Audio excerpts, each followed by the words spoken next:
मेरे पास जितने भी मरीज आते हैं, खास करके सर्दी खांसी वाले, थ्रोट इन्फेक्शन वाले या किसी भी कारण से कोई भी बुखार वाले, मैक्सिमम पेशेंट उसमें से एक दवाई जरूर खा के आते हैं जिसका नाम है एजिथ्रोमाइसिन। कई बार कुछ दूसरी एंटीबायोटिक भी खा के आते हैं, लेकिन मैक्सिमम लोग ये एजिथ्रोमाइसिन जरूर खा के आते हैं, जो कि उन्हें नहीं खानी चाहिए। तो आज की वीडियो में हम डिस्कस करेंगे कि एजिथ्रोमाइसिन है क्या, उसका एक्चुअल में यूज क्या है, उसके डोसेज क्या है, उसके साइड इफेक्ट्स क्या हैं, और अगर अकारण ही आप उसे लेते हैं तो उससे आपको क्या नुकसान हो सकते हैं। तो आइए वीडियो को शुरू करते हैं। मैं हूं डॉक्टर SK लाठ, मेडिसिन एवं डायबिटीज स्पेशलिस्ट, और आप देख रहे हैं चैनल पेशेंट एजुकेशन। तो एजिथ्रोमाइसिन जो है ये मैक्रोलाइड ग्रुप की एक एंटीबायोटिक दवा है जिसका काम है बैक्टीरिया को मारना। कहीं पर अगर बैक्टीरिया का इन्फेक्शन हुआ हो तभी यह दवाई यूज में ली जाती है, वरना इसका कोई भी दूसरा यूज नहीं है। ये कई तरह के इन्फेक्शन में यूज की जाती है, जैसे स्किन की इन्फेक्शन, थ्रोट के इन्फेक्शन, साइनस का infection, sexually transmitted diseases, pneumonia वगैरह, टाइफाइड, कई सारे इन्फेक्शंस में इसका यूज आता है। लेकिन ये यूज करना है कि नहीं ये डिसाइड करते हैं आपके डॉक्टर। आप खुद से या कोई दवाई दुकान केमिस्ट से लेके इसे खाना नहीं चाहिए। क्यों नहीं खाना चाहिए, आगे उसके बारे में हम डिस्कस करेंगे। ये कितने डोज में आती है? यूजुअली ये 250 मिलीग्राम और 500 मिलीग्राम डोज में आती है, और इसका डोसेज डिपेंड करता है आपको किस वैरायटी का इन्फेक्शन है। अलग अलग इन्फेक्शन में इसके डोसेज चेंज होते रहते हैं। यूजुअली ये दिन में एक बार दी जाती है, वो भी खाने से पहले, लेकिन कुछ कुछ कंडीशन में ये 2 बार भी दी जा सकती है।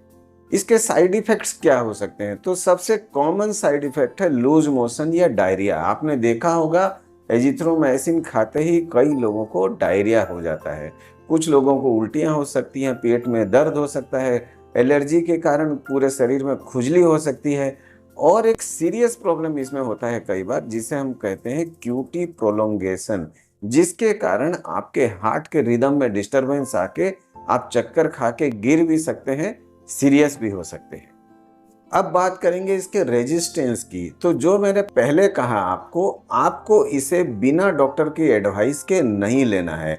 अगर आप लेते हैं तो होता क्या है, धीरे धीरे आपके शरीर में जो बैक्टीरिया हैं वो एजिथ्रोमाइसिन को या दूसरी एंटीबायोटिक्स को रेजिस्टेंट हो जाते हैं, जिसके कारण क्या होता है, फ्यूचर में जब आपको इसकी सच में जरूरत होती है और आप लेते हैं तो ये काम नहीं करती और आपका इन्फेक्शन ठीक नहीं होता। कोई भी एंटीबायोटिक मार्केट में आने से पहले उसमें बहुत ज़्यादा रिसर्च होती है, बहुत ज़्यादा लोगों की, साइंटिस्ट्स की मेहनत रहती है। अगर आप बिना इंडिकेशन आप एंटीबायोटिक को अपने आप से ले रहे हैं या केमिस्ट की रिकमेंडेशन से ले रहे हैं तो आपको ये रेजिस्टेंस वाली प्रॉब्लम होगी। दूसरा, आप एक एंटीबायोटिक को पूरी मानव जाति पर बेअसर भी कर रहे हैं।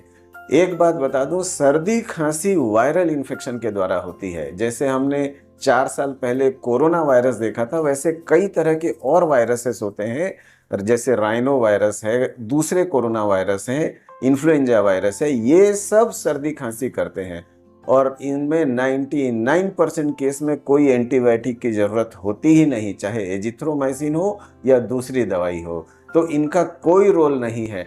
आप एंटीबायोटिक लें या न लें, आप उसी समय ठीक होंगे जब होना होगा, जब ये वायरस धीरे धीरे आपके शरीर में ढीला पड़ जाएगा, आपकी तकलीफ अपने आप कम हो जाएगी।